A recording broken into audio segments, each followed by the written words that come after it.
আমি সানা। Good morning সবাইকে, welcome back to a new mini blog.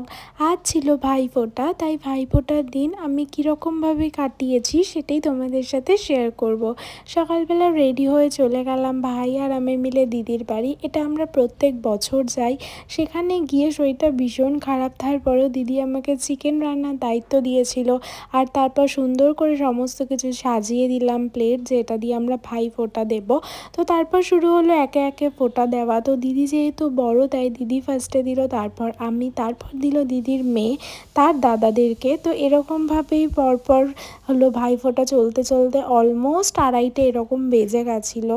তো তারপর শুরু হয়ে গেল খাওয়া দাওয়া। দুপুরের লাঞ্চে অনেক কিছু ছিল, ডাল, ভাজা, লেবু, শসা, স্যালাড, তারপর মাংস, চাটনি।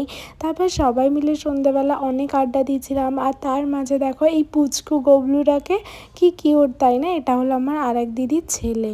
তো এ তো ভীষণ কিউট আর ভীষণই শান্ত। আজকালকার দিনের বাচ্চাদের মতো সবসময় প্যাঁ প্যাঁ করে না, তো ভীষণই শান্ত। তো তারপর ওকে নিয়ে চলে গেছিলাম একটু বাইরে, হলো বাজি ফাটানো দেখতে।